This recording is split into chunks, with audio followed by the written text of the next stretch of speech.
Electricity में सबसे पहले ये देखा जाता है कि भाई हमने जैसे फॉर एग्जांपल अपना दो तरीके की चीज़ें होती हैं। जैसे एक तो होता है ग्लास रॉड।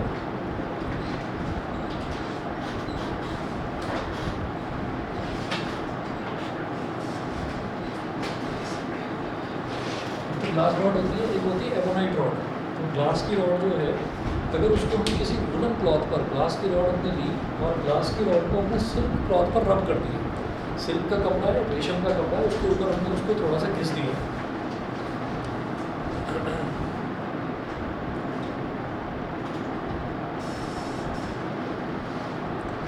उसको हमने ग्लास की रॉड को हमने लेकर और सिल्क के क्लॉथ पर हमने थोड़ा सा रब कर दिया, ठीक है। या फिर एबोनाइट क्या होती है, एक अलग तरीके की ट्रांसपेरेंट प्लास्टिक जो है उसको हम एबोनाइट बोलते हैं। जैसे अगर मान लीजिए आपने देखा कि आपके पास कोई स्केल है, तो जो रूलर होता है ना, तो वो आप देखेंगे ट्रांसपेरेंट जो रूलर होता है, तो वो जिस तरीके की प्लास्टिक का बना रहता है उसको एबोनाइट बोलते हैं। उसको लिया और उसको आपने क्या करा, किसी वुलन क्लॉथ पर आपने स्वेटर पहना है, जैकेट पहनी है, आपने उसको उसके ऊपर रब कर दिया, ठीक है। रब करने के बाद उसके ऊपर एक प्रॉपर्टी डेवलप हो जाती है, हम ये कहते हैं कि वो ना चार्ज होती है।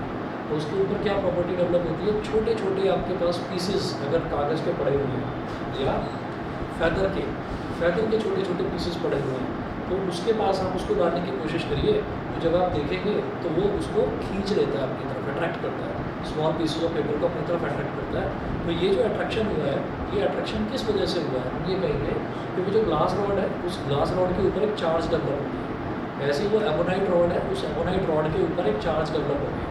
तो जब भी किसी सब्सटेंस के ऊपर कोई चार्ज डेवलप होता है, तो वो किसी चीज़ को अपनी तरफ अट्रैक्ट करने लगता है, खासतौर पर लाइट थिंग्स को। अच्छा, आपने जो एबोनाइट का स्केल है वो आपने लिया, आपने अपने वुलन जैकेट थी या वुलन कोट था, आपने उसके ऊपर रब कर दिया। उसको रब करने के बाद में आप कागज़ के पीसेस पर लाने से पहले आपने क्या करा, किसी दूसरे कपड़े से, वुलन क्लॉथ से नहीं, किसी दूसरे कपड़े से आपने हाथ से उसको पोंछ दिया, ठीक है। उसको पोंछ दिया, अब आप कागज़ के छोटे छोटे पीसेस के पास लेकर जाओ, अब वो उसको अट्रैक्ट नहीं करेगा। यानी कि उसके ऊपर एबोनाइट का जो वो स्केल था, उस स्केल के ऊपर जो वुलन क्लॉथ पर घिसने की वजह से जो उसके ऊपर चार्ज डेवलप हुआ था, आपने उस चार्ज को छुड़ा दिया, आपने उस चार्ज को साफ कर दिया। तो अब क्या है, अब वो अट्रैक्ट नहीं करेगा स्मॉल पीसेस ऑफ पेपर। अच्छा, उसने एक बार स्मॉल पीसेस ऑफ पेपर को अट्रैक्ट कर लिया, फिर आपने उन पेपर के पीसेस को छुड़ा दिया, छुड़ाने के बाद आपने दोबारा से उसको पकड़ने की कोशिश करी तो दोबारा से भी नहीं पकड़ेगा। इसीलिए ये बोला जाता है कि ये जो चार्ज है ये वन टाइम होता है, स्टेटिक चार्ज होता है, बस एक बार डेवलप कर हो जाएगा ये चार्ज, दोबारा डेवलप करना है तो दोबारा से उसको घिसना पड़ेगा वुलन क्लॉथ के ऊपर। तो इस तरीके से एक ये प्रॉपर्टी होती है, किसी भी स्मॉल चीज़ों को या लाइट चीज़ों को अट्रैक्ट करने की प्रॉपर्टी, उसी को हम बोल देते हैं चार्ज, ठीक है। और चार्ज जो है वो दो तरीके के होते हैं, टाइप्स ऑफ चार्जेस।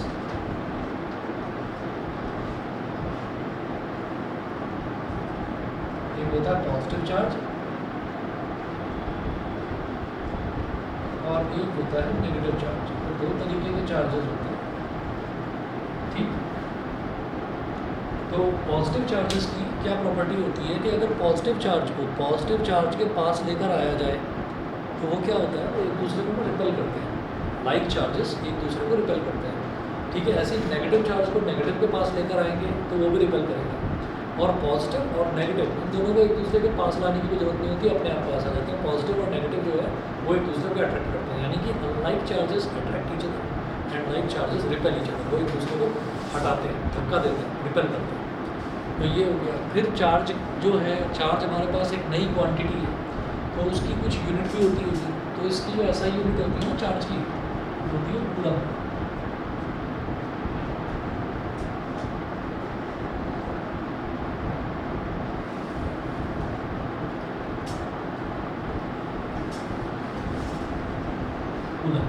ठीक, अब डिटेल में नेक्स्ट क्लास में करते हैं, बस इतना कर लीजिए, ठीक है। बाकी नेक्स्ट क्लास में करते हैं।